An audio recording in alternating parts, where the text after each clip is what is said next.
বুঝেছি। কিছুক্ষণ পর মৌমিতা উঠে পড়ল, বোরকা পরে রেডি হয়ে নিচ্ছে। আপু তুমি কি কোথাও যাবে? হ্যাঁ রে, একটু মার্কেটে যাব, কিছু জিনিস লাগবে। আচ্ছা তাহলে তাড়াতাড়ি চলে এসো। মৌমিতা রেডি হয়ে মিহুকে ধরে ধরে তাদের রুমের সামনে রেখে চলে গেল মৌমিতা। বিকেল 3টে বাজে এখন, শরীরটা বেশ ভার লাগছে তার। তবুও কি করার, রাগ কমালে তো চলবে না। এসকে এক পলক দেখে আবারও চোখ ঘুরিয়ে একটা বই হাতে নিয়ে বেলকুনিতে চলে গেল।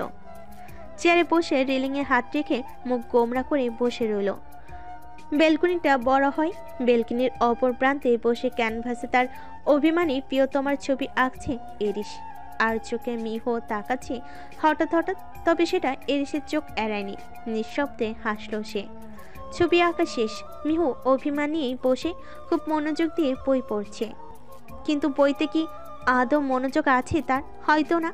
এলোমেলো চুল বাতাসে নড়ছে এরিসের। মিহু আগের থেকে অনেক মোটা হয়েছে, চেহারায় আগের চেয়ে গোলমুলো ভাবটা বেশি বেড়ে গেছে। গিটারে টুংটাং শব্দ তুলল এরিস, ঠোঁট নাড়িয়ে নিশ্চিত করলো একটি মাত্র বাক্য, চোরাবালি মন তোমার। না চাইতো চোখে চোখ পড়লো দুজনে। বুক কাঁপলো মিহুর, ঘন শ্বাস ঘন হলো, চোখ সরিয়ে ঠোক গিল। এরিস গাইতে আরম্ভ করলো, বাকিটুকু গান গিটারের টুংটাং শব্দের সাথে। থামলো এরিস, সমাপ্তি ঘটলো গানের। গান শুনে মিহুর মন প্রফুল্ল হয়ে উঠল। ফোটার সময় না চাইতো চোখ বারবার কাঙ্ক্ষিত পুরুষের মাঝে আটকা পড়েছে। অজান্তে হাসতে মন চাইছে খুব করে, জড়িয়ে ধরে ভালোবাসা বিনিময় করতে মন চাইছে। তাহলে আর দ্বিধা কিসের? স্বামীটা তো নিজেরই, অভিযোগটা না হয় নিজ মুখেই বলে নেবে। চেয়ার থেকে নেমে পেটে হাত রেখে এরিসের কাছে যেতে চাইলে এরিস নিচ থেকে উঠে এসে হাত ধরে একটু ঘরের ভিতর নিয়ে যায়। জড়িয়ে ধরে একে অপরকে। কিছু মুহূর্ত থমকে যায় এভাবে। অতঃপর বাঁধন হালকা করে মিহু চিবুক ঠেকিয়ে তাকায়। এরিস মিহু চুলের ফাঁকে হাত রেখে জিজ্ঞেস করে, রাগ কমেছে হার্টবিট? হুম। তা রাগের কারণটা কি ছিল জানতে পারি কি? তুমি আমায় কখনো ভালোবাসি বলনি। এতদিন হয়ে গেল বিয়ের, কত কত ভালোবাসার মুহূর্ত কেটেছে আমাদের। কখনো ভালোবাসি বলনি, কিন্তু আমার কি শুনতে ইচ্ছে করে না বলো? তাই তো রাগ হয়েছে আমার। একদিনও বলিনি তোমায়? না, বলে থাকলেও আমার মনে নেই। তুমিও তো বলনি তাহলে? থতমত খেয়ে গেল মিহু। আমি বলেছি মনে করে দেখো। তুমি তো বলনি, তাহলে আমি বলবো কেন? এতদিনের সংসারে কখনো ভালোবাসি এতদিনের সংসারে কখনো ভালোবাসি তোমায়। খুব অন্যায় হয়েছে আমার, তার জন্য ক্ষমা প্রার্থী। হয়তো বলেছি তবে প্রকাশ্যে খুবই কম। তবে তার কারণটা কি জানো? ভালোবাসি শব্দটা বলা যতটা সহজ, তার মান রক্ষা করা তার চেয়েও বেশি কঠিন। তাই বলতে চেয়েও পারিনি। যদি সেটার সম্মান না রক্ষা করতে পারি, ভালোবাসি তো সবাই বলতে পারে, কিন্তু কজনই বা রক্ষা করতে পারে বলো তো? অধিকাংশই বিচ্ছেদ হয়ে যায় ভালোবাসি ভালোবাসি করে। অপরপক্ষের ব্যক্তিটার কান পচিয়ে ফেলা মানুষটাও একদিন বেইমানি করে, ঠকিয়ে নিঃস্ব করে দেয়। তাই শব্দটা সচরাচর বলিনি। তবে এখন মনে হয় আমি পেরেছি তোমাকে ভালোবাসতে, ভালো রাখতে, মোড়াতে পেরেছি তোমায় আমার মায়ার বাঁধনে, আমার ভালোবাসার বাঁধনে। এখন আর বলতে দ্বিধা নেই, ভয় নেই, সংশয় নেই। অনুমেঘা, আমি তোমাকে ভালোবাসি ভালোবাসি ভালোবাসি, ভীষণ রকম ভালোবাসি। অসম্ভবেও শুধু তোমাকেই ভালোবাসি। চোখ থেকে নোনা জল গাল বেয়ে নিচের দিকে পড়ছে। পেটে ধরে সোজা হয়ে দাঁড়ালো, কাঁপা কাঁপা স্বরে পড়ল, আমিও তোমায় অসম্ভব ভালোবাসি ভালোবাসি ভালোবাসি, নিজের জীবনের চাইতেও বেশি ভালোবাসি। ধীরে ধীরে নিস্তেজ হয়ে যাচ্ছে দেহটা, আবেগে আপ্লুত হয়ে ভর ছেড়ে দিচ্ছে ক্রমাগত। মিহু দাঁড়িয়ে থাকতে কষ্ট হবে দেখে বেডে বসলো। অতঃপর দুজোড়া অধর পুনরায় ভালোবাসার পূর্ণতায় মিলিয়ে দিল। কিছু মুহূর্ত অতিবাহিত হলো তাদের দুষ্ট মিষ্টি মুহূর্তে, অনাগত সন্তানকে নিয়ে স্বপ্ন বুনতে বুনতে। হাসপাতাল থেকে রিপোর্ট হাতে বেরিয়েছে মৌমিতা। ভীষণ বিস্ময়ে অভিভূত সে। বাড়ি থেকে মিথ্যা বলে আসলে সে ডাক্তারের কাছে এসেছিল তার সন্তান না হওয়ার ব্যাপারটা নিয়ে। টেস্ট করে রিপোর্ট হাতে পেল আজ।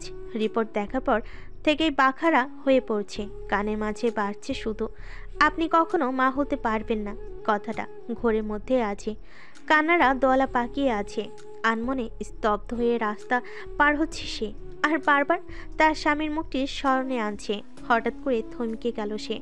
কানে কাছে জোরে আওয়াজ হলো। বুঝতে পারলো না কি হয়েছে তার সাথে। শুধু আবছা হয়ে আসলো দুই চোখ। মানুষের ভিড় করছে আবছা আবছা বুঝে নিয়ে, অতঃপর চোখ বুঝলো চিরতরে। রক্তাক্ত দেহ লুটিয়ে রইল পিচ ঢালা রাস্তায়। হয়তো আর খুলবে না সে চোখ। হ্যাঁ, সে যখন অন্যমনস্ক হয়ে হাঁটছিল তখন একটি ডাক্তার খুব নিকটে এসে গেলে বুঝতে পারে জোরে হাঁটতে অন্য একটি বাস এসে মেরে দেয় ধাক্কা। ঢাকা শহরের রাস্তায় শুয়ে রইল নিঝুম। এই চোখ হয়তো কখনোই খুলবে না। শরীরের কিছু অঙ্গ প্রত্যঙ্গ রাস্তায় ছড়িয়ে ছিটিয়ে আছে। মানুষ ভিড় করছে, মুখমণ্ডলে চেনার উপায় নেই। তবে পার্সটা সিটকে দূরে চলে যায়। ফোনটা ফেটে চৌচির হয়ে গেল। মানুষ নাম্বারে অনুসন্ধান চালালো।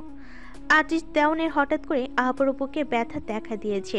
রোশনারা বেগম এসকে ডাকতে গেলেন। সেই সময় এসে ফোনে একটা কল আসলো। শুনতে পেল সেই অনাকাঙ্ক্ষিত অভাবনীয় সত্য এক ঘটনা। থমকে গেল সে। ফোন পড়ে গেল হাত থেকে।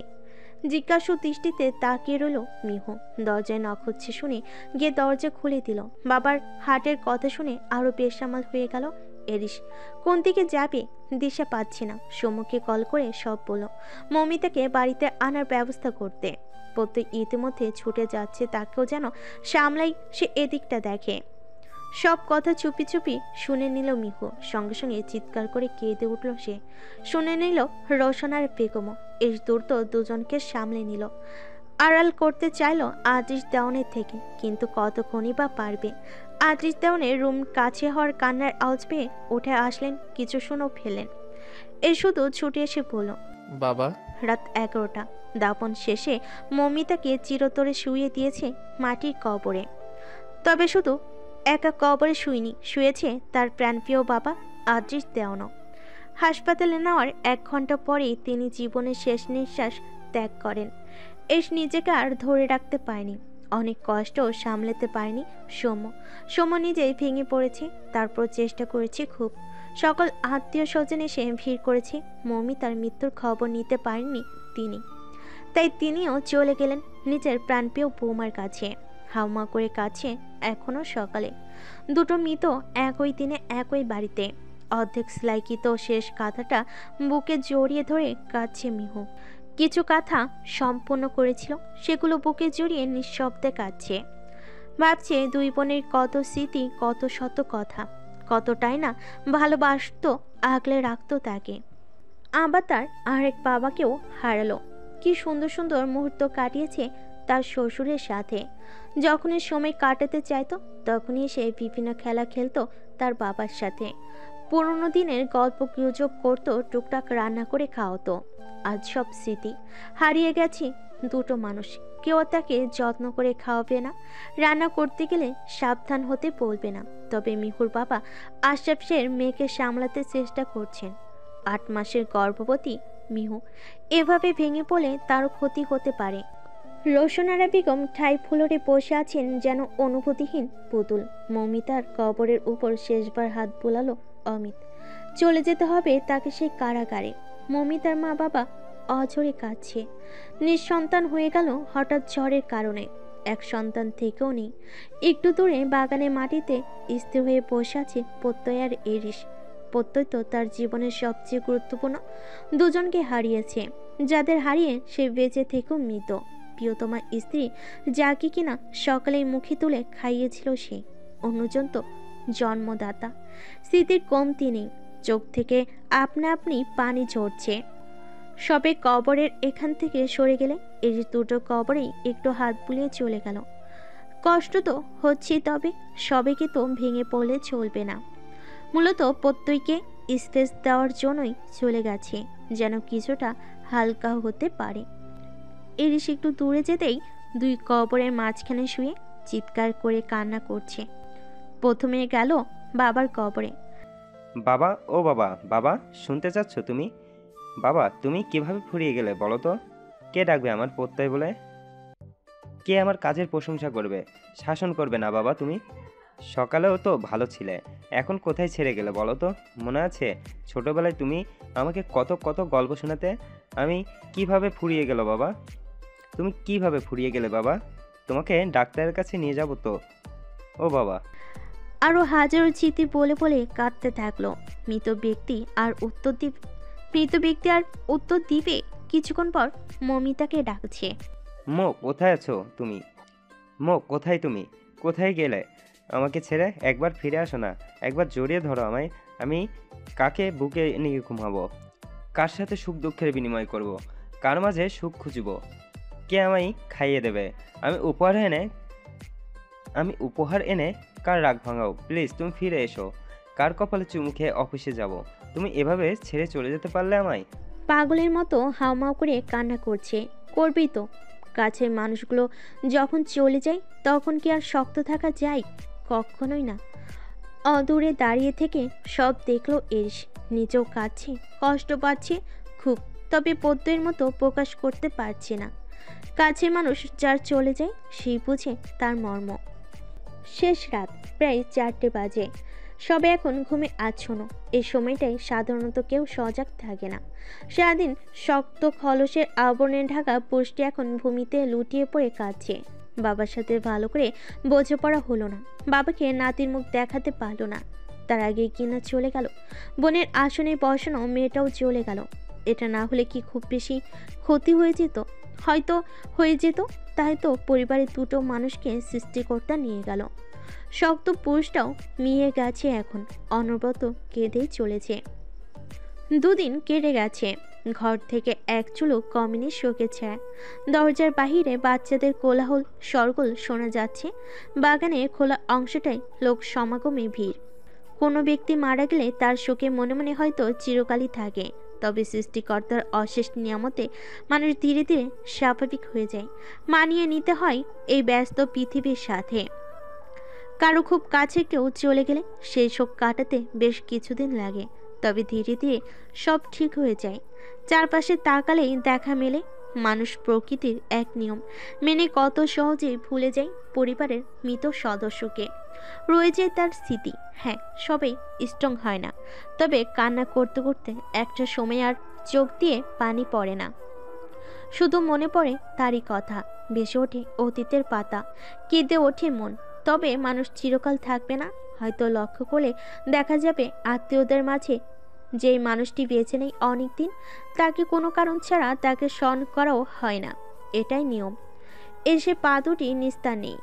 দরিদ্র মিসকিন এতিম মানুষদের খাওয়ানো হচ্ছে, তার ব্যবস্থা সে নিজ হাতে করেছে। পদ্মের কোনো হেলদোল নেই, নীরব নির্বিকার চোখে শুধু দেখছে। মাঝে মাঝে এটা ওটা এগিয়ে দিচ্ছে, এইটুকুই তার কাজ।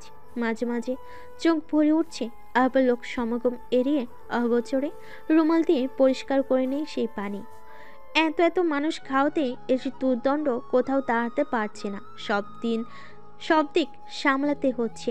যখনই সব কিছু নিয়ন্ত্রণে এসে গেছে, এই ফাঁকে ঘরের ভিতর ঢুকলো। চারপাশ চোখ বুলিয়ে কারোর খোঁজ করলো, কিন্তু পেল না। ড্রয়িং রুমে আত্মীয় স্বজনরা বসে আছে। নীরব হাতে খাবারের প্লেট নিয়ে কোনো কারণে ঘরে এসেছে। দেখা মাত্রই গিয়ে বলল, তুই একটু ওদিকটা সামনে নিস, আমি কিছুক্ষণ পর আসছি। ব্যস্ত হয়ে জানালো নীরব। আচ্ছা যা, আমি আর সৌম্য আছি, সামনে নিব। সম্মতি জানিয়ে চলে যায় এরিস। শিল্পে উপরে গিয়ে রুমের দরজা দাঁড়িয়ে হালকা কেশে তার উপস্থিতি ইঙ্গিত প্রদান করলো। ঘরে ঢুকে সোজা ওয়াশরুমে চলে যায়। এসের আগমন বুঝতে পেরে রিমি আর নিতু চলে যাবার জন্য উঠে পড়ে। শান্ত স্বরে জানায়, আমার এখন আসি, একটু পর আবার আসবো। মাথা নাড়িয়ে হ্যাঁ সূচক জবাব প্রদান করে মিহু। আরিয়া আর মারিয়াও চলে যায় তাদের পিছন পিছন। মিহু ঠাই আধস অবস্থায় থাকে, পেটে হাত দিয়ে চোখ মুখ খিচে বন্ধ করে রাখে। চোখ মুখ অসম্ভব ফোলা, নির্ঘুম কাটে তার দিবারাত্রি। যে কেউ দেখে তা বুঝতে পারবে। ওয়াশরুম থেকে বেরিয়ে চিন্তিত হয়ে পড়ল। তড়িঘড়ি করে ছুটে আসলো মিহুর দিকে। হয়তো পেন শুরু হয়ে গেছে, তাই এমন করে চোখ মুখ খিচে তা সহ্য করে নিচ্ছে। কিন্তু সময় তো হয়নি। তাহলে আর ভাবতে পারল না এরিস। মিহুর মাথায় হাত রেখে জানতে চাইল, পেইন হচ্ছে? পেটে খুব বেশি ব্যথা করছে? আজকের মেডিসিন নিয়েছিলে? নিশ্চয়ই নাওনি। একটু সহ্য করো যান, এখনই নিয়ে যাচ্ছি হসপিটালে। প্রফুল্লিত মনে উপভোগ করছে এই মিষ্টি মুহূর্তটা। দেখলো যখন বাবু বেশি নড়চড় করে পেট উঁচু হয় তখন আঙ্গুল দিয়ে ছুঁয়ে দেখে। অজান্তেই দুজনের ঠোঁটে এক চিলতে হাসির দেখা মিলে। আজ 2 দিন পর হাসলো। মাম্মিকে জ্বালাচ্ছ কেন? খুব দুষ্টু হয়েছো তাই না? এই তো আর কিছুদিন, আর তোমাকে ওখানে থাকতে হবে না। মাম্মিকে আর কষ্ট দিও না, তাহলে পাপা কিন্তু রাগ করবে। মৃদু হাসলো মিহু। বেবি কি তোমার কথা শুনতে পায় যে তুমি তাকে ধমক দিচ্ছ? পাই তো, আমার সব কথা শুনতে পাই। আমার বেবি নাও সবার থেকে ইউনিক। বিশ্বাস না হলে দেখো। চাতক পাখি নাই আরো কিছু মুহূর্ত অপেক্ষা করে সন্তানের নড়চড় দর্শন করার জন্য, কিন্তু আর দেখতে পায় না। তারপর অল্প কিছু খাইয়ে মিহুকে মেডিসিন খাইয়ে দিল। একটু পর চলে গেল নিচে। ব্যস্ত হয়ে পড়ল আগের মতো। দুটো কবরের দিকে তাকিয়ে আড়ালে চোখ মুছল এরিস। ভেতরটা দুমড়ে মুচড়ে যাচ্ছে, কিন্তু কিছু তো করার নেই, মানিয়ে নিতে হবে। কাশফি রোশনার বেগমের কাছে বসে আছে। আগের মতো আর নেই সে, স্বভাব পাল্টেছে। তবুও সাহস নেই এই বাড়িতে আগের মতো গলা উঁচু করে কথা বলার। পরের দিন সবাই একে একে চলে গেল কর্মব্যস্ততার তাগিদে, রোজগারের স্বার্থে। পুরো বাড়ি ফাঁকা। আবার বাড়িতে নেমে এলো অন্ধকারাচ্ছন্ন বিষাদ। সবাই নিস্তব্ধ, গুমট পরিবেশ। প্রয়োজন ব্যতীত কারোর মুখ থেকে বলি ফোটে না। প্লেটে কিছু খাবার নিয়ে মায়ের কাছে বসেছে এরিস।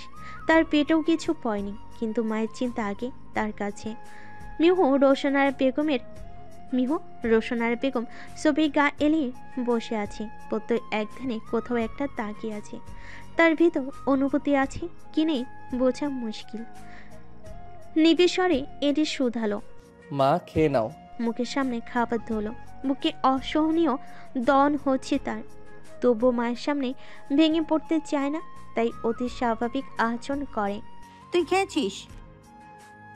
খেয়েছি। হা করো। মিথ্যে বলছিস বাবু, খেয়েছিস বলে মনে হয় না তো। উফ মা, আমি অনুর সাথে খাবো। তুমি এখন খেয়ে মেডিসিন নাও, আর কোনো কথা শুনবো না। চুপচাপ হা করো। সন্তানদের অভুক্ত রেখে আমি খাই কেমন করে? প্লেট আমার কাছে দে। এরিসের হাত থেকে বাটিটা নিয়ে প্রত্যেকেও ডাকেন তিনি। খাইয়ে দিলেন সবাইকে, সাথে নিজেও খেলেন। অতিরিক্ত মাথা ব্যথা করার কারণে ঘুমের ওষুধ খেয়ে রোশনার বেগম ঘুমিয়েছেন। মিহু ওনার এক পাশে শুয়ে আছে। এস প্রত্যয়ের সাথে সাথে থাকছে। প্রত্যয়কে তার ঘরে যেতে দিচ্ছে না, কারণ ঘরে গেলেই মমি তার ব্যবহৃত জিনিসপত্র হাতে নিয়ে পাগলামি করে। সবাই স্বাভাবিক হলো, প্রত্যয় এখনো হতে পারেনি। ছোটবেলায় যেমন তারা 2 ভাই একসাথে ঘুমাতো, আজও এরিস তার ভাইকে জড়িয়ে ধরে ঘুমোচ্ছে বলে ভুল হবে। ঘুমানোর ভান করছে যেন প্রত্যয়কে স্বাভাবিক করতে পারে। সময়ের গতিতে সময় চলছে, ক্যালেন্ডারের পাতা উল্টেছে, পরিবর্তন হয়েছে ঋতু, ঘনিয়ে এসেছে এতদিনের প্রতীক্ষারত মুহূর্তে। দিন পেরিয়ে রাত, রাত পেরিয়ে দিন। হসপিটালের করিডোরে হাত পা ঠান্ডা হয়ে আসছে। ঘড়ির কাঁটা শব্দ তার হৃদস্পন্দনের সাথে ছড়িয়ে আছে। বুকের ওঠানামা ক্রমশ বাড়ছে, কাঁপছে অধর। মিহু প্রসব যন্ত্রণায় কাতরাচ্ছে। এর শক্ত করে হাতটি ধরে আছে। নাসরা নিয়ে যাচ্ছে মিহুকে। কাঁপা কাঁপা ঘাবড়ে যাওয়া গলায় এরিস বলল, কিছু হবে না হার্টবিট, আমি এখানেই আছি, আর একটু সহ্য করো। ভালোবাসি কলিজা, একটু সহ্য করো। মিহু কিছু বলতে চাইছিল, কিন্তু ইরিশ বলতে দিল না। জীবন মরণ সন্ধিক্ষণ। শূন্য অভিব্যক্তি নিয়ে তাকিয়ে আছে মিহু। দরজার সামনে দাঁড়িয়ে আছে এরিশ আর আশরাফ শের। ভেতরে ভেতরে তুমুল ঝড় চলছে। মনে প্রাণে চাইছে শুধু মা সন্তান দুজনে যেন সুস্থ থাকে। তাদের কিছু হয়ে গেলে যে শেষ হয়ে যাবে। সময় পেরোচ্ছে, বাড়ছে অস্থিরতা, অবসরে আসছে শরীর। দুচোখ টলমলে, অশ্রু, মস্তিষ্ক শূন্য, কিছু ভাবতে পারছে না। শুধু প্রহর গুনছে কখন তার প্রিয়তমার কাছে যেতে পারবে। একটু পর বাচ্চার কান্নার আওয়াজ শোনা গেল। শোনা মাত্রই ব্যস্ত হয়ে পড়ল। কিছু মুহূর্ত পেরোতেই ডাক্তার এসে জানালো, কংগ্রেস মিস্টার দেওয়ান, আপনার কন্যা সন্তানের বাবা হয়েছে। নার্সের কোলে থাকা নিজ সন্তানকে কাঁপতে থাকা হাতে কোলে নিয়ে শিশুটির দিকে অপলক তাকিয়ে রইল। ছোট্ট আদরে শিশুটির কান্নার আওয়াজে অশান্ত হৃদয়ে শীতল শিহরণ বয়ে গেল। অজানা অনভিজ্ঞ অনুভূতি। বাবা হওয়ার সুখ। প্রথম বাবা হওয়ার সুখ। রোশনারা বেগম ছুটে আসলেন, কোলে নিলেন নাতনিকে। আশরাফ শের জিজ্ঞেস করলেন নার্সকে। আমার মেয়ে কেমন আছে ডক্টর? এই পরমুহূর্তে ছুটল ভেতরে, হাতে ক্যানোলা, মুখে অক্সিজেন মাস্ক পরা মেয়েটির শরীর নেতিয়ে আছে বিছানায়। উচ্চাটন চিত্রে মিহুর মাথায় হাত রেখে কপালে চুমু খেল। পিট পিট করে চোখ খুলো মিহু। কাছে একটা চেয়ার টেনে বসে অন্য হাতটা আলতো করে ধরল। আমাদের ফুটফুটে একটা মেয়ে হয়েছে অনু, ঠিক তোমার মতোই মিষ্টি, আদুরে, মায়াবিনী। মিহু কিছু একটা আওড়াতে চাইল, কিন্তু এর সেই সুযোগ দিল না। হুম, কথা বলতে হবে না, মেয়ে তার দাদুর কাছে আছে, একটু ঘুমাও, আমি এখানেই আছি। কপালে ভালোবাসার পরশ এঁকে দিল। কিছু একটা ভেবে মিহু একটু হাসলো। সবে আসলো মিহুকে দেখতে। তাহিয়া বেগম মেয়ের মাথার কাছে বসলেন। আশরাফ শের মেয়ের মাথায় হাত বুলিয়ে আওড়ালেন। একটু ঘুমিয়ে নে মা, শরীরটা ভালো লাগবে। নাতনিকে আমরা সামলে নেব, কিছু লাগলে আমায় বলবি। নিতু, দেখো দেখো, স্যারের মেয়ে কি সুন্দর করে হাসছে। সন্ধ্যান কণ্ঠে শুধালো। কি করে জানলে তুমি? ছোটবাবুর হাসি এমনিতেই মুখে দেয় পাগলি, খিদে পেলেও দেয়, না পেলেও দেয়। নিতু বিরক্তি দিতে যে আওয়াজ তুল। কোলে গুটিসুটি মেরে শুয়ে আছে বাবু। মায়াবী চোখে তাকিয়ে শুধু এদিক সেদিক দেখছে। বাবুর হাত দুটো আলতো করে ছুঁয়ে পড়ল। মেয়েটির মুখে আলাদা একটা মায়া আছে, আমার শুধু তাকিয়ে থাকতে ইচ্ছে করে। আমাদেরও মেয়ে বেবি চাই। আজ একটু তাড়াতাড়ি বাসায় চলো তো যান। লজ্জায় গাল দুটো লাল হয়ে গেল নিতুর। রক্তিম আভায় গাল দুটো লাল বর্ণ মেখে নিয়েছে। ভেতরে হচ্ছে অন্যরকম অনুভূতি। সেটা বুঝতে পারলে হয়তো নিকটস্থ পুরুষ আর কোনো বাধা মানত না। তবে মেয়েদের অনুভূতি বোঝা খুবই দুষ্কর। অপেক্ষা করলো সুপ্ত অনুভূতি। চোখ গরম করে তাকালো সমীর মুখোপাই পানে। আশেপাশে তাকিয়ে বুঝতে চেষ্টা করলো কারো কর্ণগোচরে তার লাগামহীন স্বামীর লাগামহীন কথা পৌঁছেছে কিনা। না, কেউ শোনেনি। ফের কঠোর হয়ে জবাব জানালো নিতু।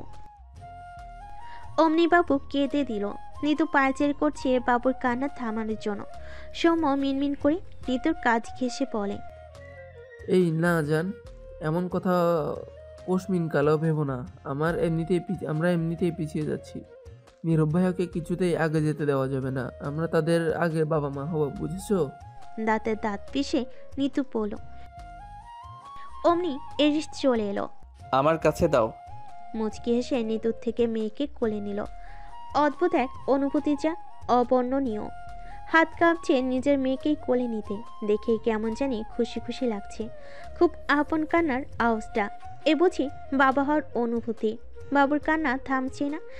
বাবুকে মিহুর নিকট ছুঁয়ে দিল। অক্সিজেন মাস্কটা খুলে ফেল মিহু। বাম হাতে জড়িয়ে নিল মেয়ের কপালে, চুমু খেল। কিঞ্চিত সময়ের ভেতর বাবুর কান্নাও থেমে গেল। হয়তো মায়ের সান্নিধ্য খুঁজছিল এতক্ষণ। মায়ের কাছে আসলে সকল শিশুই শান্ত হয়ে যায়। মায়ের সাথে কারোর তুলনা হয় না। ভালোবাসার আরেক নাম মা। প্রাণ ভরে দেখছে। মেয়ের কপালে চুমু খেয়ে প্রাণোচ্ছল হাসলো। মনে মনে ভেবে নিল কিছু একটা করে নিল পণ। তোমরা দুজনই আমার প্রাণ, আমার অস্তিত্ব, আমার ভালোবাসা, আমার বেঁচে থাকার অবলম্বন। তোমাদের আগলে রাখার দায়িত্বও আমার। মুখে বলল। আমাদের প্রণয়ের সম্পূর্ণ পূর্ণতা পেয়েছে আজ, তাই আমার মেয়ের নাম রাখলাম পূর্ণতা। বাবার নামের সাথে মিলিয়ে আদ্রিসা দেওয়ান পূর্ণতা নামটা রাখলে কেমন হবে?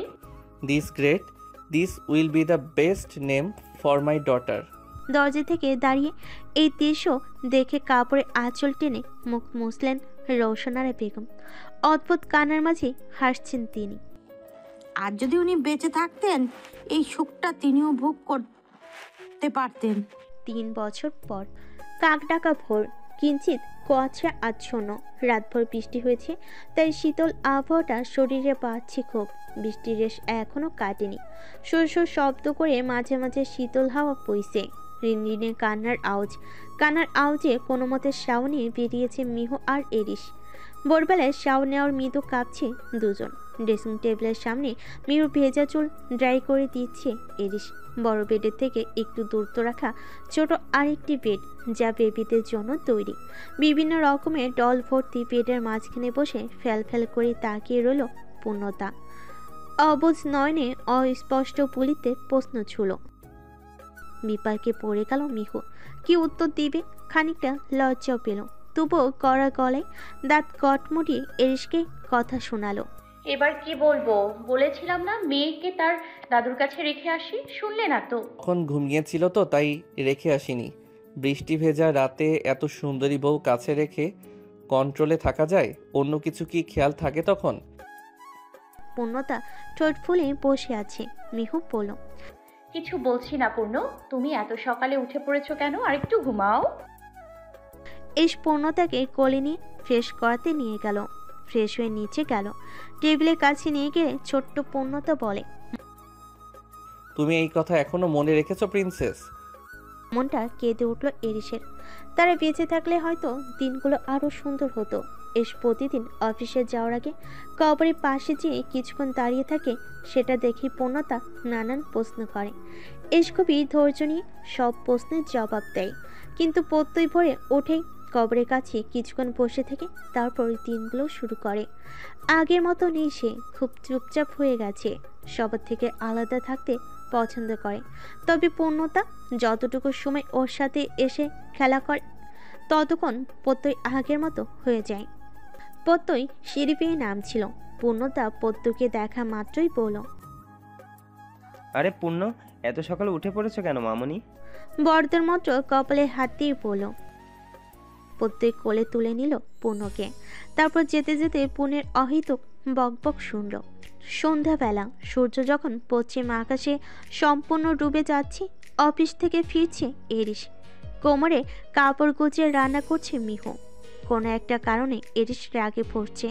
কানে ফোনে কাউকে কিছু কটু কথা শোনাতে শোনাতে ড্রয়িং রুমে প্রবেশ করছে। এসে হম্বিতম্বি শুনে মিহু রান্নাঘর ছেড়ে এইদিকে আসছে। কল কেটে সোফায় সুট ছুঁড়ে ফেলো।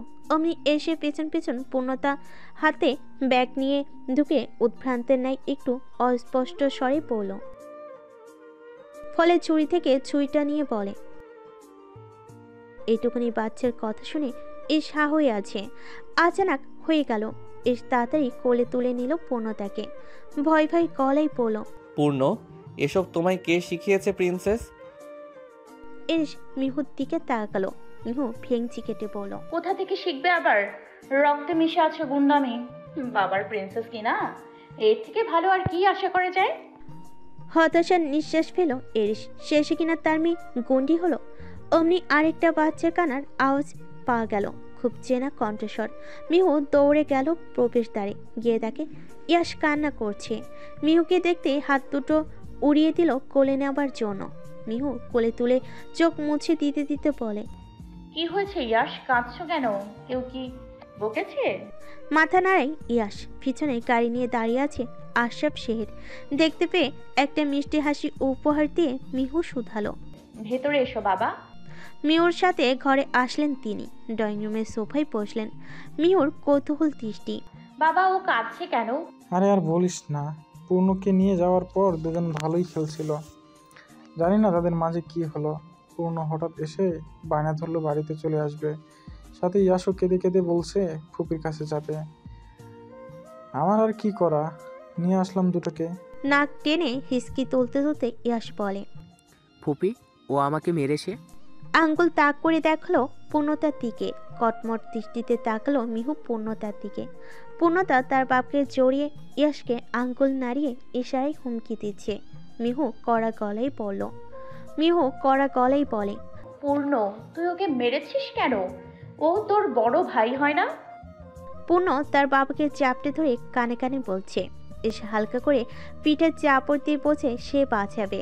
আশরাফ শেহের বলেন, মিহু আর কিছু বলিস না দিদি ভাইকে, দুজনেরই হয়তো দোষ আছে, শুধু শুধু আমার দিদিকে বকিস না। কিন্তু মিহু দমে যায়নি, ঠিক আগের মতোই প্রখর। তবে নিরেট কণ্ঠ এবার একটু নরম হলো। ইয়াশ কি আবার ভাইয়া ডাকবে? পূর্ণ, সরি বলো ইয়াশকে। বলো আর কখনো মারামারি করবে না, এক্ষুনি সরি বলো। মায়ের কথায় তীব্র নাকচ জানালো ছোট্ট পূর্ণ। ঠোঁট ফুলিয়ে বলে, চুপ পূর্ণ, মুখে মুখে তর্ক করতেও শিখে গেছো। মায়ের মুখে মুখে কথা, সবার আদরে বাদর তৈরি হচ্ছে। নামো পাপার কোল থেকে, তারপর দেখছি তোমায় কে বাঁচায় আজ। দমকে স্বরে বলে ভয় পেল পূর্ণ। মাকে এমনিতেই সে প্রচুর ভয় পায়। ভোগ করে কেঁদে দিল পূর্ণতা। অভিমান জমেছে মেয়ের মনে। এসব কিছু দেখো এতক্ষণ চুপ করে দাঁড়িয়েছিল, এবার মুখ খুলল। অনু, আর কিছু বলো না আমার মেয়েটাকে। দেখো না কাঁদছে। আমি পরে বুঝিয়ে বলে দেব যেন ইয়াসের সাথে আর ঝগড়া না করে। মিহুর গলা জড়িয়ে ধরে নিষ্পাপ চাহনি মেলে পূর্ণতার দিকে তাকিয়ে আছে ইয়াস। আদরে মিহি বাচ্চা সুলভ আবদারে অস্পষ্ট গলায় বলে, ফুপি, পূর্ণকে আর বকো না। দেখো না ও কাঁদছে। আমি এখন চলে যাই, কাল এসে পূর্ণর সাথে ভাব জমাবো। আমাকে দেখলেও আরও কাঁদবে। এস পকেট থেকে ইয়াসকে দুটো চকলেট দেয় পূর্ণের অগোচরে। পূর্ণ কেঁদে কেটে বাবার শার্ট ভিজাচ্ছে। ওরা চলে গেলে মিহু কোমরে কাপড় গুছিয়ে রান্নাঘরে যেতে যেতে এসকে চোখ রাঙিয়ে বলল, যেমন বাবা তার তেমন মেয়ে। ডিএনএ টেস্টের কোনো প্রয়োজন নেই। একই কোম্পানির সেম কোয়ালিটির প্রোডাক্ট, শুধু উৎপাদন কর্মী দুজন ভিন্ন। কি খেয়ে যে পয়দা করেছিলাম এমন ঘাট দ্বারা এক রোখা মেয়েকে। কথার আগাগোড়া কিছুই বুঝলো না পূর্ণতা। ফেল করে তাকালো বাবার দিকে। নিষ্পাপ উৎসুক চাহনি, কৌতূহল নিয়ে মিহি স্বরে জানার ইচ্ছে প্রকাশ করলো, তোমাকে না শুধু আমাকেও বকেছে। তোমার মাম্মাম রেগে গেলে এসব উদ্ভট সব কথা বলে, এগুলো তোমার ছোট্ট মাথায় ঢুকবে না। ভাবুক ভঙ্গিতে মোলায়েম নরম হাতটি এরিসের দাড়িতে বোলাতে বোলাতে বলল। এরিস পণ্যের কপালে চুমুকে ফিস ফিস করে বলে, হ্যাঁ মনে আছে প্রিন্সেস। তোমার মাকে কিন্তু বলো না যেন। পূর্ণ ঠোঁটে আঙ্গুল চেপে মাথা নাড়ল যে সে কাউকে বলবে না। উফ, আর পারি না তোদের বাবা মেয়ের আবদার পূরণ করতে করতে। এত রাতে তাদের শুধু ঘুরতে মন চায়। আমাকে সাথে আনার কি প্রয়োজন ছিল বলতো? তোমরা ঘুরে বাড়ি চলে যেতে। ঠোঁট টিপে হাসলো পূর্ণ। বাবার কোলে বসে আছে, এর দক্ষ হাতে ড্রাইভ করছে। পরনে ব্ল্যাক হুডি। শীতের মৌসুম চলছে, রাস্তাঘাট জনমানবে পূর্ণ। আমাদের বাবা মায়ের আবদার পূরণ করাই তোমার কাজ। বিরক্ত হলেও কিছু করার নেই মেরি জান।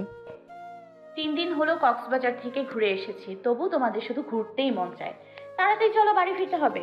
পূর্ণ আবারও ঠোঁট টিপে হেসে চুপি চুপি এরিসে কানে কানে বলল, চুপ চুপ।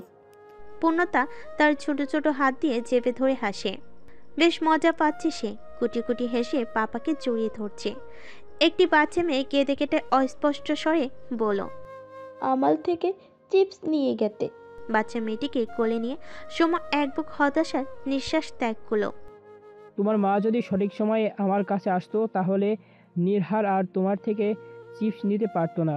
তুমি নির্হার থেকে কেড়ে নিয়ে খেতে, কিন্তু আফসোস ও তোমার আগেই পৃথিবীতে এসেছে। নীরব পকেটে ফোন ঢুকাতে ঢুকাতে বলল, কি বলছো তুমি? শাহিনীকে? কই কিছু না তো। রিমির কোলে নিহার চিপস খাচ্ছে আর সায়নের সাথে মুখ ভেঙাচ্ছে। 1 মাসের ছোট বড় তারা। 2 বছর চলছে তাদের। একটু পর এসরা আসলো। এসের একটু পরই সৌরভরাও চলে আসলো। মিহু তো টোটালি সারপ্রাইজড। কি হচ্ছে কিছুই বুঝতে পারছে না। এরিস তাড়া দিয়ে বলল, ফ্লাইটের সময় হয়ে গেছে, তাড়াতাড়ি এসো সবাই। মিহু শুধু বোকার মতো সবার সাথে সাথে হাঁটছে। পূর্ণ এখন সৌরভের কোলে। ইয়াসকে ঈশা কোলে নিয়েছে। এরিস মিহুকে আলতো হাতে জড়িয়ে নিয়ে হাঁটতে হাঁটতে বলল, তোমার জন্য ছোট্ট একটা সারপ্রাইজ হার্টবিট। পরশু তোমার বার্থডে, তাই আমি আর পূর্ণ প্ল্যান করেছি আমরা ইতালি ঘুরতে যাব। পূর্ণ বলল শুধু আমরা যাব কেন, চলো না সবাইকে নিয়ে ঘুরে আসি, তাহলে সবাই অনেক মজা করতে পারবো। মাকে বললাম, মাও বলল সবাইকে নিয়ে ঘুরে আসতে। ভাইয়াকে অনেক জোর করেছিলাম, কিন্তু সে অফিসের কাজের জন্য আসেনি। তারপর সবাইকে বলার সাথে সাথেই রাজি হয়ে যায়। সব কিছু অ্যারেঞ্জ করে আসতো, দেখতেই পাচ্ছ। মিউ খুব মনোযোগ দিয়ে শুনল। খুশিতে আত্মহারা হয়ে কিছু বলার ভাষা হারিয়ে ফেলল। জড়িয়ে ধরল এরিসকে। যান, এখানে না, ইতালি গিয়ে আরেকটা বেবি আনার ব্যবস্থা করছি। কি যে বলো না তুমি। লজ্জায় মিয়ে গেল যেন। অতঃপর ফ্লাইটে উঠে রওনা হলো এক নতুন যাত্রার নতুন দেশে। দীর্ঘ 18 ঘন্টার বিমান আর মেট্রোতে জার্নি করে বাসে এসে পৌঁছেছিল তারা। ক্লান্ত হয়ে সবে এখন বেঘুরে ঘুমোচ্ছে। বাসাটা মূলত এরিসের। সে যখন এখানে থাকতো তখন নিজে একটি ডুপ্লেক্স বাড়ি কিনে ফেলেছিল। সেখানে উঠেছে সবাই। মিহুকে জড়িয়ে ধরে ব্ল্যাঙ্কেট মুড়িতে ঘুমোচ্ছে এরিস। পূর্ণ, ইয়াস, সায়নী আর নিহার ড্রয়িং রুমে খেলছে। সায়নী নিতর মতো চুপচাপ স্বভাবের, কিন্তু নিহার এসে বারবার শুধু খোঁচাই সায়নীকে। ইয়াস আর পূর্ণতা এই খুব ভাব জমাচ্ছে, আবার একটু পর ঝগড়া বাঁধাচ্ছে। তবে পূর্ণতা সায়নীকে খুব আদর করে, নিজ থেকে এটা ওটা দেয় খেলতে। একদিন রেস্ট নিয়ে পরের দিন সকাল সকালে বেরিয়েছে এই ঘন কুয়াশার ভেতর শহরের দর্শনীয় স্থানগুলো ভ্রমণ করতে। রৌদ্রের কোনো ছিটেফোঁটা নেই, মেঘে ঢাকা আকাশ, নেই আলোক রোশনির প্রতিফলন। অ্যাডভেঞ্চারের জন্য সবে বেশ উদ্গ্রীব। নতুন দেশ, নতুন অভিজ্ঞতা। বাচ্চা পার্টিগুলো এক একে এটা ওটা দেখাচ্ছে। নিজেরাই আলোচনা করে বুঝে নিচ্ছে অনেক কিছু। প্রথমে গেল ইতালির রাজধানী এবং সবচেয়ে বড় শহর রোম। আভিজাত ভবন ও রেস্তোরাঁ ছাড়াও এই শহরে রয়েছে ইউরোপের সবচেয়ে পুরনো একটি শহর এটি। ইতিহাস সমৃদ্ধ শহর রোমের নাম শোনেনি এমন মানুষ কমই আছে। ইতিহাসপ্রেমী পর্যটকদের জন্য রয়েছে অনেক ঐতিহাসিক স্থাপনা। এছাড়া এখানে অনেক মিউজিয়াম রয়েছে, সেগুলোই ঘুরে ঘুরে দেখছে সবাই। এত বড় দালান দেখে পূর্ণ মিহুকে এটা ওটা জিজ্ঞেস করে বেশ বিরক্ত করছে। মিহু তার মেয়ের সাথে কথাই না পেরে দিল এক দমক। পূর্ণ গাল ফুলিয়ে চলে গেল তার পাপার কোলে। হাঁটতে হাঁটতে এরিস বলল, মাম্মাম পচা নয় মামনি, তুমি বেশি প্রশ্ন করেছো। মাম্মাম তার উত্তর জানে না, তাই রাগ হয়েছে। পাশ থেকে মিহু বলল, বাবা মেয়ে মিলে আমার নামে কি দুর্নাম করা হচ্ছে শুনি। আমি এখন পচা হয়ে গেছি? এই সে মুখের দিকে তাকিয়ে চোখ টিপ দিল পূর্ণ, যে মাকে বুঝতে দেয়নি পাকা বুড়ি হয়েছে একটা। সমীর কোলে সায়নী গলা জড়িয়ে ধরে স্বভাবতই শিশু সুলভ কণ্ঠে বলছে, বাবা, এখানে অনেক সুন্দর সুন্দর বালি, অনেক মজা হচ্ছে, সব সুন্দর এখানে। মামনি, এখানেই সব কিছু সুন্দর। সামনে চলো, তোমাকে আরো সুন্দর সুন্দর পুতুল কিনে দেব। খুশি হয়ে গেল সায়নী। আত্মা, অনেকগুলো পুতুল কিনবো। নিহার বলল, তোর সবগুলো পুতুল আমি নিয়ে দিব, দেখিস। বেঞ্চি কাটলো সায়নী, সে দিবে না কিছুতেই। সারাদিন কাটলো ইতালির রোম শহরের সৌন্দর্য উপভোগ করতে। রেস্টুরেন্ট থেকে খেয়ে এসেছে সকলে, সবাই নিজেদের মতো উদযাপন করলো দিনটি। রাত গভীর হয়ে আসছে, বাচ্চার নিশ্চিন্তে ঘুমাচ্ছে। মিহু পূর্ণকে বুকে নিয়ে ঘুম পাড়াতে পাড়াতে প্রায় সেও ঘুমিয়ে পড়েছে। এই মুহূর্তে এস পূর্ণকে কোলে নিয়ে বেডের এক পাশে আলাদা ব্ল্যাঙ্কেট দিয়ে শোয়ালো। মিহুকে ডেকে সজাগ করিয়ে নিল যে সে এখন ঘুমাতে দিবে না। রাত 12টা বাজে। জন্মদিনের শুভেচ্ছা জানালো, হাতে দুটো প্যাকেট ধরিয়ে দিল। মিহু সেটা খুলে দেখে খুব দামি একটা ব্ল্যাক কালারের শাড়ি। অন্যটাতে একটা নীল শাড়ি, নীল পাঞ্জাবি আর নীল একটা পরি গাউন, যা পূর্ণতার জন্য। উপহার পেয়ে মনটা আরো খুশিতে ভরে উঠল। বারপাশে এরিসের কাণ্ডে অবাক হয়। ভালোবাসা প্রকাশ করার মতো ঠিকঠাক ভাষা খুঁজে পায় না। মাঝে মাঝে মনে হয় যেন সব কিছুই কল্পনা। এসবের কি দরকার ছিল বলো তো? ইতালি নিয়ে আসায় আমার জন্মদিনের উপহার হিসেবে যথেষ্ট ছিল। এত ভালোবাসা সহ্য করব কিভাবে বলো তো? আর কত ঋণী করবে আমাকে এত ভালোবাসার শোধ ভালোবাসা দিয়ে পূরণ করতে পারবো তো? ভালোবাসার জায়গায় কখনো ঋণ জমে না হার্টবিট। তোমার মাঝেই খুঁজে পাই আমার সকল সুখ। তোমার জন্যই জীবনের শ্রেষ্ঠ অনুভূতি, বাবা হওয়ার অনুভূতি পেয়েছি। সেই ঋণ কি কখনো শোধ করতে পারবো? কখনো পারবো না। তুমি শুধু আমাকে ভালোবেসে যেও, বাকিটা আমি দেখে নেব। এখন পূর্ণের জন্য আরেকটা ভাইয়ের ব্যবস্থা করতে দাও। মেয়েটা একা একা খেলে বোরিং হচ্ছে। মিউকে আর কথা বলার সুযোগ না দিয়ে ঠোঁটের ভাঁজে নিয়ে নিল রমণীর আরেক নরম মাখন ওষ্ঠাধর। গ্রীবাতাসে ভরিয়ে দিচ্ছে ওষ্ঠের আলতো ছোঁয়ায়। মেলিকায় আর ভাঁজে খুঁজে পাচ্ছে প্রণয়ের সন্ধিক্ষণ, মিশিয়ে নিচ্ছে ভালোবাসার উষ্ণ আলিঙ্গনে। ঘোরের মধ্যে আটকা পড়েছে দুজন। ক্রমশ বেড়ে চলছে ভালোবাসার গভীরতা। নিঃশ্বাসের শব্দ ভারী হচ্ছে। দুই মানব মানবী তলিয়ে গেল ভালোবাসার অতল সমুদ্রে। নিতু সায়নীকে নিয়ে ঘুমিয়ে আছে। বাবা মার মাঝখানে শুয়েছে সায়নী। সৌম্যের চোখে ঘুম ধরা দিচ্ছে না। সায়নীকে একপাশে রেখে নিতুকে ঘুমের মধ্যেই কাছে টেনে নিল। আলিঙ্গনে শরীরের ভাঁজে শরীর মিশিয়ে নিল।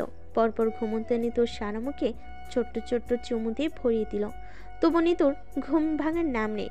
ঘুমন্ত নিষ্পাপ মায়াবী মুখশ্রী মন ভরে চোখের তৃষ্ণা মিটিয়ে হাসল সৌম্য। শক্ত করে জড়িয়ে নিল ষষ্ঠ বক্ষ মাঝে। নিতু ঘুমের মধ্যেই গুটিয়ে নিয়েছে নিজেকে। নিদ্রা দেশে পাড়ি জমালো সৌম্য। পরের দিন ঘুরতে গেল ফ্লোরেন্স নগরী। ফ্লোরেন্স নগরী থেকে ইতালির নবজাগরণ শুরু হয়েছিল। এই শহরে অসংখ্য অভিজাত ভবন রয়েছে। অভিজে গ্যালারিতে গেলে ইতালির চারুকলা সম্পর্কে জানা যাবে। সূর্যাস্তের দৃশ্য দেখার জন্য পিয়াজ্জেল মাইকেলাঙ্গেলোতে পর্যটকরা এসে থাকেন, তেমনি এসেও গেল পর্যটক হিসাবে। বেশ ভালোই সময় কাটালো এই স্থানগুলোর সাথে। কিছুদিন খুব ঘোরাঘুরি করলো সবাই।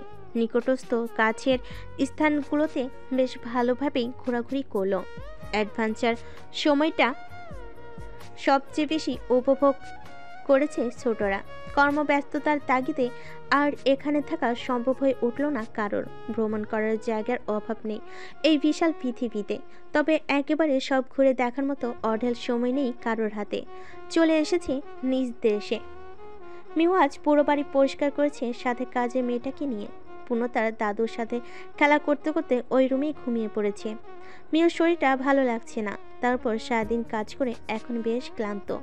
ঘড়ির কাঁটার টিকটিক শব্দ শ্রাবণ হতেই এখনো বাড়ি ফেরেনি। ভিতরে ভয় কাজ করছে মিহুর। রাত 1টা বেজে গেছে। ফোন করছে মিহু, কিন্তু ফোন তুলছে না এরিস। মন খারাপ হয়ে গেল আরও। চিন্তা বাড়ছে ক্রমশ। অমনি কলিং বেল বেজে উঠল। দৌড়ে এসে দরজা খুলে দিয়ে আর কোনো কথা না শুনে সম্পূর্ণ অপেক্ষা করে রুমে চলে গেল। পেছন পেছন এরিস ছুটছে আর বলছে কেন তার এত রাত হয়েছে। কিন্তু মিহু তার রাগে অটল। পিছন থেকে জড়িয়ে তুলো এরিস। ব্যাগ থেকে বের করলো মিহুর মন ভালো করার মেডিসিন। একগুচ্ছ সাদা, লাল আর হলুদ গোলাপ, সাথে মুষ্টিবদ্ধ অসংখ্য শালুক ফুল। মিহুর সামনে ধরলো ফুলগুলো। এতগুলো তরতাজা, স্নিগ্ধ, প্রাণোজ্জ্বল সৌন্দর্যের অধিকারিণী গোলাপ আর শালুক ফুল পেয়ে মুহূর্তেই মন ভালো হয়ে গেল। হাত বাড়িয়ে নিয়ে নিল। মন ভরে শ্বাস টেনে ঘ্রাণ শুকলো। প্রফুল্ল চিত্রে বলল, এত রাতে ফুল কোথায় পেয়েছো? শালুক ফুল তো রাতে ফোটে। এত রাতে কোথা থেকে এনেছো এগুলো? তোমার জন্য সবকিছু করতে পারি। ফুল তো অতি সামান্য বিষয়ে অনেক দূর থেকে এনেছি। খুব পছন্দ হয়েছে ফুলগুলো, ভীষণ ভালো লাগছে। এগুলোকে পেয়ে তবে এত রাতে কষ্ট করে না আনলেও হতো। তবে এখন আমি খুব খুব খুব খুশি। আর কোনো রাগ নেই। কি করে বুঝে যাও বলো তো, কোনটা পেলে আমি খুশি হব? পুরো তুমিটাকেই তো পড়ে ফেলেছি। এ আর বোঝা এমন কি? আবারও অবাক হলো মিহু। দিন যত যাচ্ছে ভালোবাসা ততই বেড়েই চলেছে। ফুলগুলো রেখে আষ্টে পৃষ্ঠে জড়িয়ে ধুলো দুজন দুজনকে। কিছু সময় কেটে গেল। মিহুর কপাল পেয়ে পড়ছে বিন্দু বিন্দু অশ্রু। এ যে ভালোবাসার অশ্রু। বাইরে তুমুল বৃষ্টি শুরু হয়েছে, যাকে বলে ঝুম বৃষ্টি। বৃষ্টিময় আবহাওয়ায় পৌরশালী উষ্ঠব বক্ষ স্থলে শীতল আবহাওয়ায় সিক্ত নারীদেহ মোমেনায় লেপড়ে আছে। একে অনেকে ফিল করছে গভীরভাবে। অনুভূতির জোরে ভাসছে। মিহু মাথা উঠালো বক্ষ স্থল থেকে। পা উঁচু করে এসে দুগালে ছোট্ট করে ওষ্ঠ ছোঁয়ালো। দুজোড়া আঁখি পরস্পরের প্রতি নিবদ্ধ। নেত্রপলব স্থির রেখে মিহু আওড়ালো, কোনো এক প্রণয়ের বাড়িধারার মৌসুমে বিষণ্ণ হৃদয়ে ঘন কালো মেঘ জমে। তুমি আমার সেই ঘন কালো মেঘ জমা মনে হঠাৎ হাসি ফোটার কারণ। তাই তো সেই প্রেমের নাম দিয়েছি মেঘাচ্ছন্ন মনে প্রণয়ের গুঞ্জন।